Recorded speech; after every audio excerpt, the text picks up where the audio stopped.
La clasificación periódica de los elementos data de mucho antes del modelo atómico que conocemos en la actualidad. Muchos investigadores ya habían intentado clasificar los elementos conocidos en función de su masa atómica y también en función de sus tendencias en reacciones.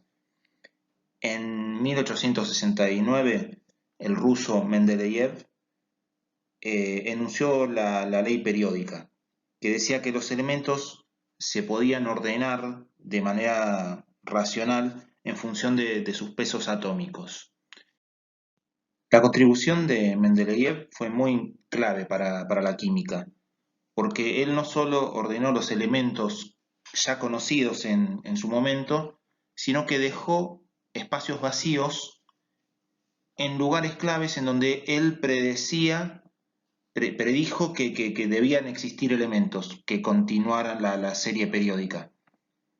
Años después se comprobó que esos elementos realmente existían. Entonces, su sistema de clasificación no solo le permitió ordenar, sino también predecir elementos no conocidos en su momento. Lo que tenemos aquí es la tabla periódica tal como la conocemos en la actualidad. Podemos ver que los elementos se ordenan de menor a mayor en función de su número atómico y además se ordenan en función de grupos, en columnas y en función de periodo.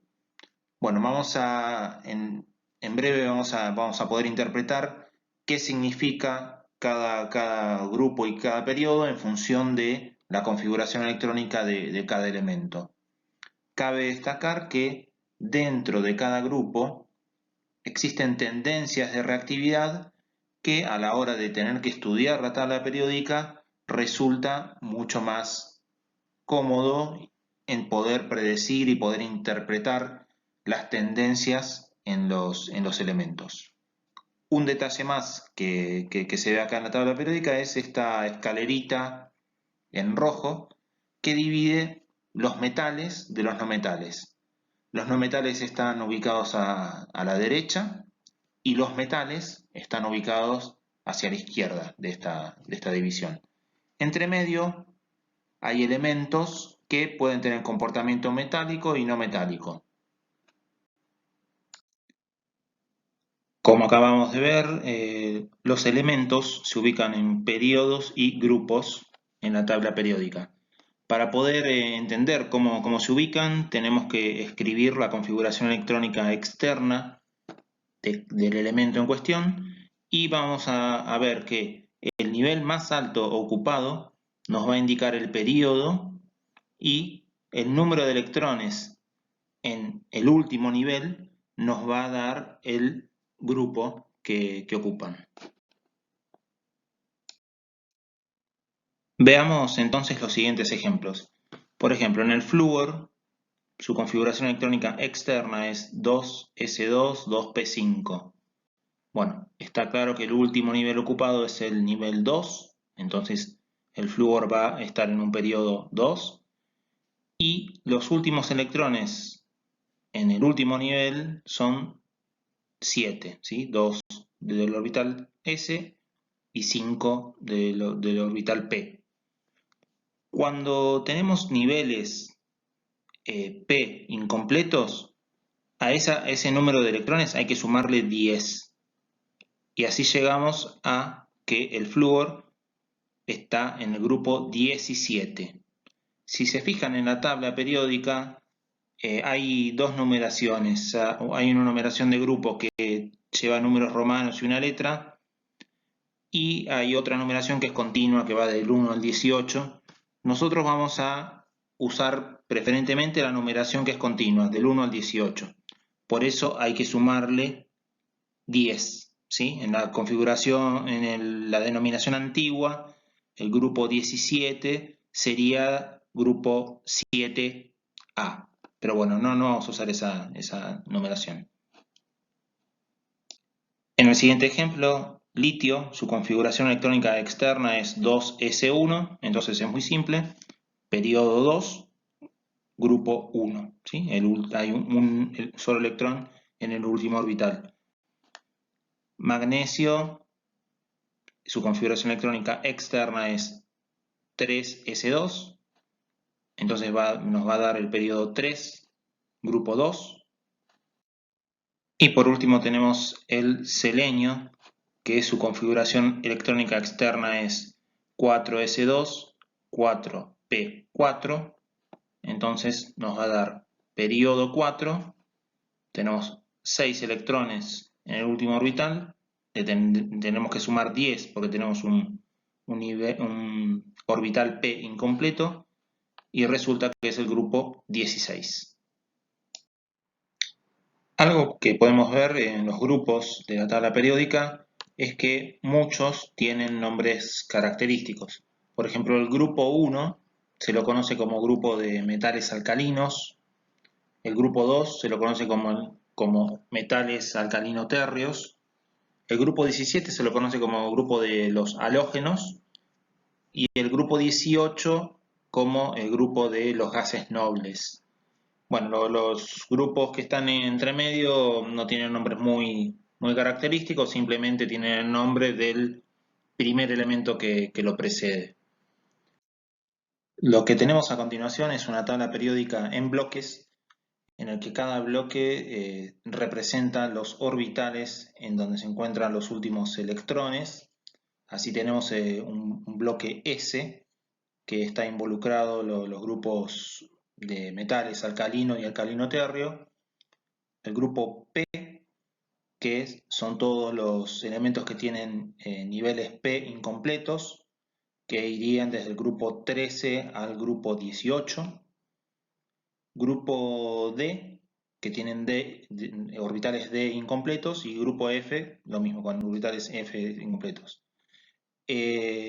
Los grupos S y P se llaman elementos representativos porque tienen ciertas regularidades que pueden ser entendidas con cierta facilidad en cuestión de su reactividad y su comportamiento como elementos. Por su parte, los elementos del bloque D y F se los conoce como metales de transición.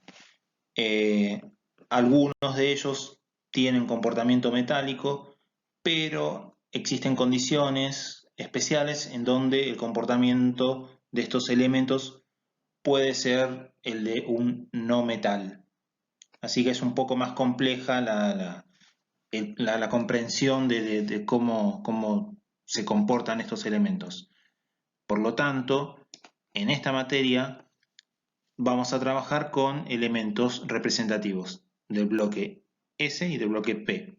Entonces, cuando escribamos las configuraciones electrónicas, vamos a observar que los elementos van a tener orbitales S completos o incompletos y orbitales P completos o incompletos, dependiendo de cada elemento.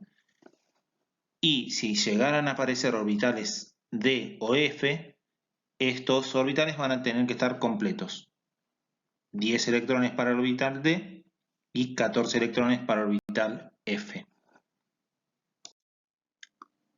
Un grupo de elementos interesantes es el grupo 18, que se lo conoce como el grupo de los gases nobles o inertes. Como su nombre lo indica, son elementos particularmente muy poco reactivos. En general se los encuentra como gases monoatómicos. Y bueno, y esta baja tendencia a reaccionar se la puede explicar si analizamos la configuración electrónica de cada uno de estos elementos. Si se fijan en la serie que tienen acá expresada, cada elemento tiene su último nivel completo.